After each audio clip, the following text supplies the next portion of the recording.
I don't know what I expected in preparing to go on a mission and like leaving and everything. I think we all have like expectations of what it's going to be like, and then you get there and it's like nothing like you thought it was going to be, but you can't remember what you thought it was going to be. It's just not what you thought it was going to be. I don't know if that makes sense, but that's how I felt.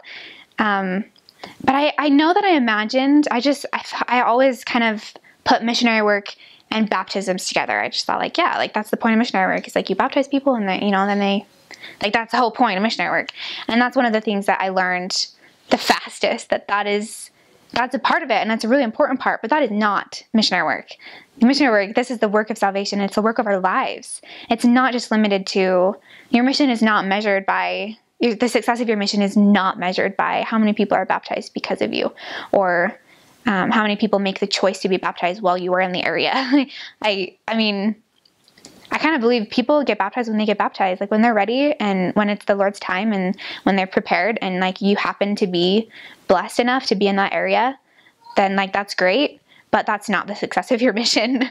And it's not like you can say you're a fabulous missionary because you baptize a ton of people. It's a huge blessing when you get to be part of a lot of baptisms, but one of the things that I learned the fastest is that it's the work of salvation and we're called to minister to people. And I heard a lot of stories about like these huge, huge miracles that people would experience, and people like giving up smoking and drinking and like all these like amazing things and just these fabulous miracles. And I think I was kind of expecting that, and I did see miracles, but they weren't like that.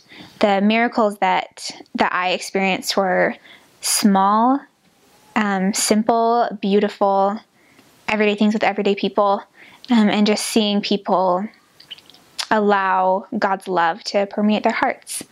And that was the most powerful thing for me. The bulk of my work was with members.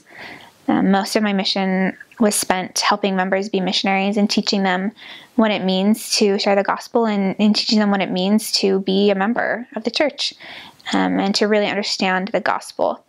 And understand like why it is that it's so beautiful, and why it is that it's so valuable, and why it is that so many people choose to leave their homes and go on missions. It's not just so we can baptize people, even though that's really important.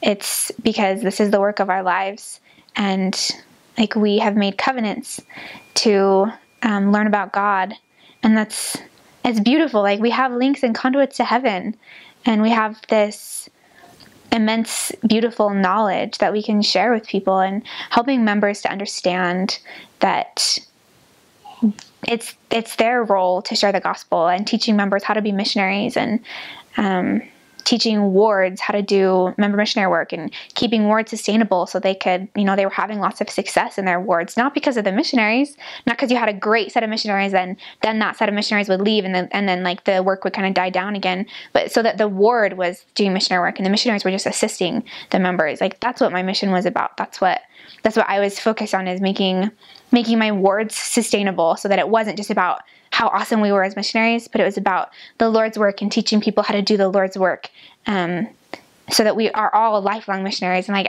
it was the biggest blessing of my life to get to wear a name tag for 18 months. But just because I don't have a name tag now doesn't mean that I'm not doing the same things, like still representing Jesus Christ. And that's what I learned how to do, was just love people and learn how to minister to people, and learn how to pray for someone and just say, I don't know what this person needs. I know that I love them. I know that I'm worried about them, and I don't know what to do.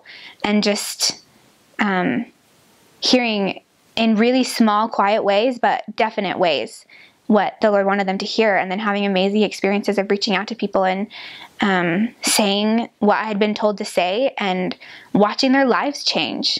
And watching just like a few words, or just a feeling, even just an expression of love, like completely transform people's lives, and help them start to believe in themselves, and believe that they were worth God's love, and believe that they could live the gospel, and they were capable of keeping commitments, and of progressing, and of making covenants, and just seeing people allow the light and love of the gospel to fill their hearts and fill their lives and change everything about them. And those are memories and connections that will always, always be a part of me. And honestly, not a day goes by that I don't talk to someone from my mission, whether it be a companion or a member or an investigator or a convert or someone. I think every single day there's someone, because of the connection that you have, because you can, like, God will tell you what they need. And when you have that kind of spiritual connection with people, like that doesn't ever go away, no matter the distance that comes between you. Like there's that bond is, like you tie something on eternity and it's there forever.